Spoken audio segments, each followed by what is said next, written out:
While shooting the first John Wick movie, the film star Keanu Reeves was given one of many tasks that would normally go to a stuntman rather than a lead actor. For the scene where Wick hits Avi with his car, Reeves was required to get in a car, speed towards the camera, before performing a 90-degree slide and coming to a screeching stop right in front of the camera. Of course, this is risky for a number of reasons. The movie was banking on their star getting this stunt right, with failure potentially being catastrophic. But when the camera started rolling and Keanu started driving, not only did he do it well, in true Keanu Reeves fashion, he did it perfectly. But this is a very rare instance where things went perfectly in the early days of John Wick. In truth, the fact it was even made at all is a surprise, with production having to go through a great level of drama to get the movie released. But against all odds, the movie became a sensational hit and even kicked off one of the biggest franchises in recent years, pulling in huge amounts of money and fans from all across the world. But how did such a movie become a success? A movie where the main character barely spoke, a movie with barely any close-ups or cuts, and of course, a movie that committed cinema's cardinal sin, killing a dog. To understand how John Wick became such a success and silenced its doubters in the process, we have to go back to the beginning. In 2014, Keanu Reeves was undoubtedly a global superstar and household name, but his career was going through somewhat of a rough patch. Long gone were the days of The Matrix, Point Break, and Speed, movies that were both critical and financial successes. During his peak, he was a huge draw, but Reeves hadn't been in a box office hit in over a decade and was going through a string of critical and commercial failures, such as Constantine, The Day the Earth Stood Still, and 47 Ronin. Reeves found himself in a rut, and with him approaching 50, he had to do something quickly to get his career back on track. So he decided to go back to what he does best: action movies. In order to refresh his career, Reeves put out feelers to find a new action movie which would benefit from his talents. That's when he was sent a copy of a script for a movie titled Scorn, which would later be known as John Wick. The script was by a little-known writer named Derek Kolstad, who, although having a few writing credits to his name, was very far away from working on a hit franchise. But that all changed when he started watching a number of revenge movies and came up with the character of John Wick. The script for Scorn was mostly similar to the finished movie, with the same urban mythology, such as the hotels, assassins, and coins. But there were some notable differences, namely the fact that John Wick was a 70-year-old man who goes up against thugs who killed his 18-year-old dog, a present left to him from his deceased wife. The body count was also significantly lower, with only 12 intended deaths in the original draft, compared to the massive 91 deaths, including the puppy, in the finished version. Kolstad began shopping the script around, but only managed to gather a few options on the table. Kolstad decided to go with the smallest offer, one provided by the company Thunder Road, who at the time were best known for movies such as Clash of the Titans and Ben Affleck's The Town. Thunder Road's head, Basil Iwanek, said that he was drawn in by the tone and, of course, the dog. But Iwanek knew to get this movie made, they would need a star at its helm. They needed an actor who would both draw in audiences as well as provide a silent physical performance with a real emotional core. That's when he learned that Keanu Reeves was looking for a new action movie, and although Reeves wasn't at his peak, the qualities that he would bring to the table were clear, with him having that blend of physicality, yet soft-spokenness that was needed for the character. Reeves may have led some box office duds, but if there were ever an actor audiences would give a second chance, it would be the humble and lovable Keanu Reeves. So although the character of Wick was still in his 70s at this point of production, more than 20 years older than Reeves, Iwanek sent him the script, hoping he'd be interested.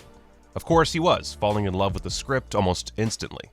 But age gap aside, the character didn't quite match the tone of Reeves, and the actor had a couple of notes. So to match his style, Reeves and Kolstad worked together to streamline the script, also changing the movie's title to the name of the protagonist along the way. They sent me the script, I read it, I had some notes, they did a couple of drafts, we were looking for directors. Pages upon pages of dialogue were cut, with whole paragraphs of conversation turning into swift one-liners.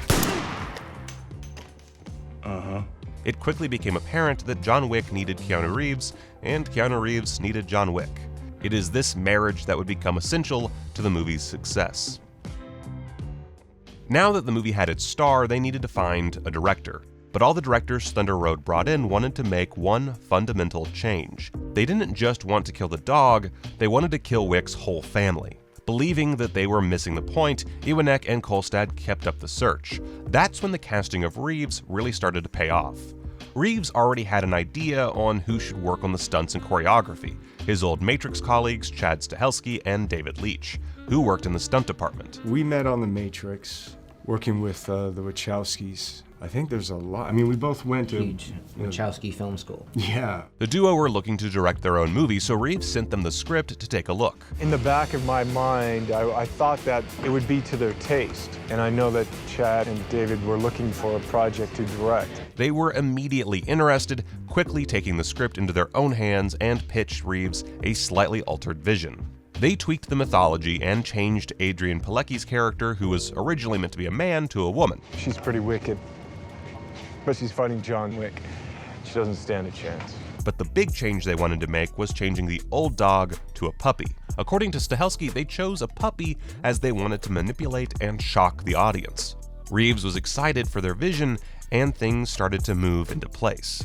Stahelski and Leitch then set about bringing in experienced character actors such as Willem Dafoe and Ian McShane, whose knowledge and insight proved invaluable to them. But what helped the movie bring in so many class character actors was certainly the inclusion of Reeves. When I got the call to do John Wick and they said, hey, you gotta do a couple of fight scenes with Keanu, I was like, yes! However, the director's main focus was the action.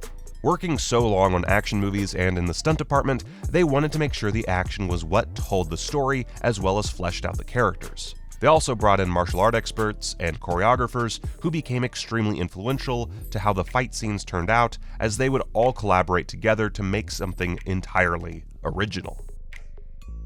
The movie may have had a star, directors, expert choreographers, and a unique vision, but the main issue is that all of these things cost a lot of money. The movie had a small budget, $20 million, and with the giant scope they wanted to achieve, it was quickly becoming difficult to work with. To put it in perspective, another popular action movie of 2014, Kingsman: The Secret Service, had a budget of $81 million. But the movie didn't lose hope. They knew what they wanted to do, and they were going to stick with it. The protagonist was going to be the strong silent type in the same mold as a Sergio Leone or Akira Kurosawa character, one which would let Reeves work his magic. But still, the character was very different to any other action hero of the time. As well as this, the style of shooting was all very different. Instead of the shaky camera work and quick cuts that is so commonplace in modern action movies, Stahelski and Leitch wanted to use long takes that would fully immerse the audience into the action. The fight scenes would be slower, tighter, and arguably more realistic. They also wanted to make it reminiscent of gun fu, in which guns are treated as a martial art in their own right. We have some of the Russian hitmen going in to Keanu's house, and they're trying to capture him. Keanu outsmarts them, and he uses some of his gun skills and a little bit of gun fu.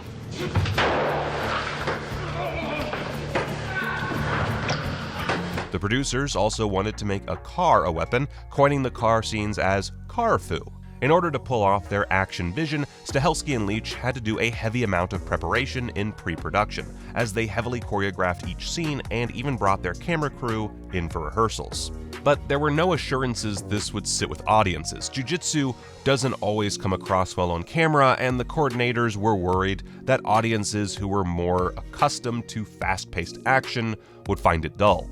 But the biggest problem this style caused was it was harder for them to cut away to a stunt double during the fight scenes. But there was one way to get around this: have Reeves perform the stunts and the fight sequences himself. The logic being that if the star is doing it, then there is no need to cut away. Our goal is immersion, and the more you see Keanu doing stuff, the more you buy into that John Wick is a badass, because you're seeing Keanu Reeves be a badass. It just goes with the immersion into the character. Reeves dedicated a great amount of his time training for the role. He went through heavy boot camps, learned the martial arts, and worked incessantly on the choreography. Reeves gave every ounce of himself to work on the fighting. They also decided to shoot the action around Reeves' strengths and the way he moved. Because he got so good, the directors wanted to make sure they could show him off with long takes, with the way he was filmed, flaunting Reeves' skills. But not only did he do the fight scenes, he also did a majority of the driving scenes, meaning he would have to do a number of dangerous maneuvers, including the one at the start of this video. Often when you see Wick speeding off in a car or flipping some thug over his shoulder, it's all Reeves. By the end of the shoot, Reeves was basically a stuntman, performing 90% of the movie's stunts himself. Perhaps overcome with adrenaline, Reeves wanted to constantly raise the stakes. As training went on, Reeves was no longer playing John Wick. He was John Wick. To put it simply, without Reeves, this movie wouldn't have worked. The stars seemed to finally be aligning for the movie, but just like that, disaster struck when a big part of their financing dropped out 4 days before shooting.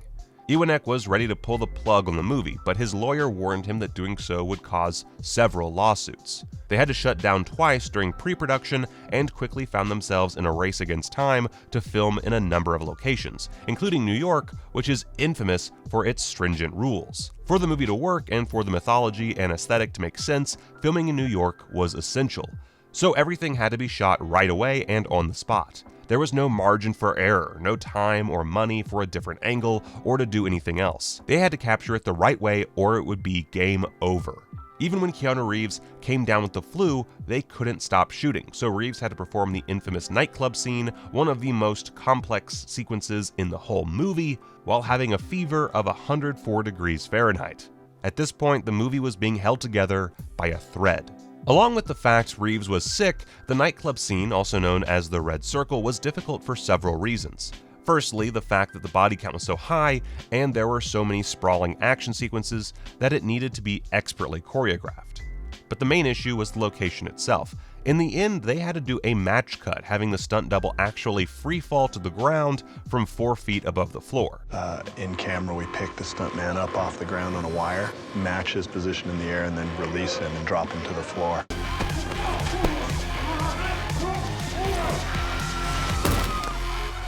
Another scene that proved tricky to shoot was the final fight between John Wick and Vigo.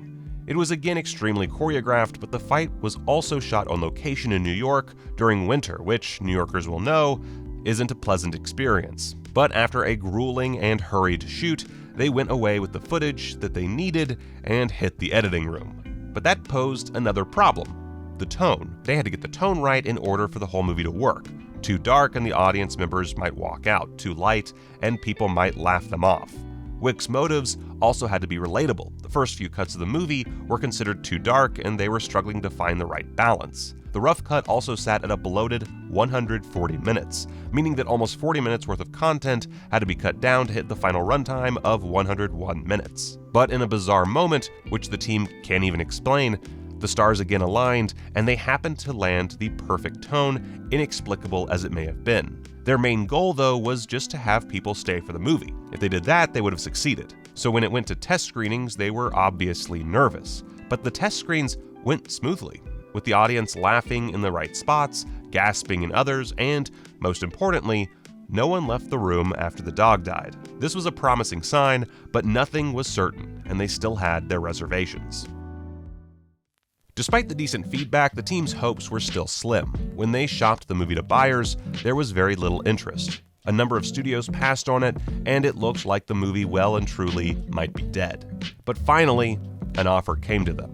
When everyone else passed, Summit, a subsidiary of Lionsgate, decided to give it a go. But a chance was all they needed, and soon the movie was released to the world. And despite their pessimism that the movie would flop, it didn't. It got rave reviews and with a budget of $20 million, went on to make $86 million at the box office. All of the things that had the producers anxious, the revenge motive, the unique mythology, a silent protagonist, heavily choreographed action scenes, and of course, a dead dog, all worked emphatically in their favor. The originality of the movie stood out, and the fact that they stuck to their guns paid off.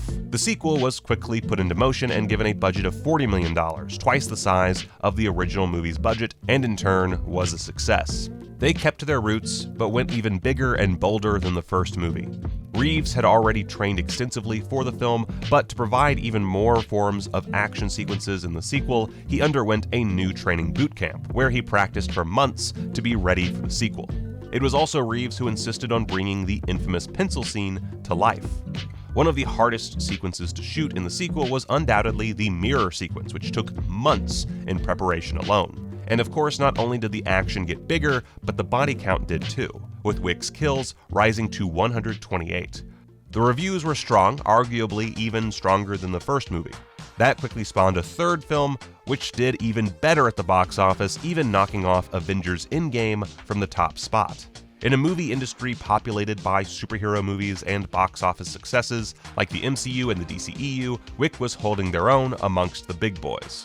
Violent, R-rated, and dark, it was importantly something different to all the others, and in the last decade, John Wick has undoubtedly been the biggest original action franchise. The 2014 movie had done everything it set out to, and then some.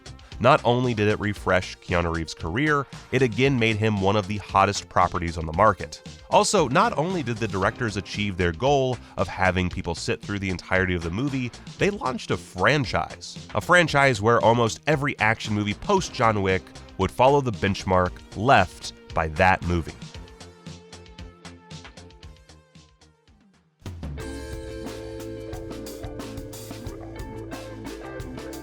And John Wick is not going anywhere fast. As of right now, there is a fourth movie on the way, a spin-off TV show, and even potentially the beginning of their own cinematic universe with the release of the Bob Odenkirk-led movie Nobody, making John Wick truly the boogeyman of Hollywood.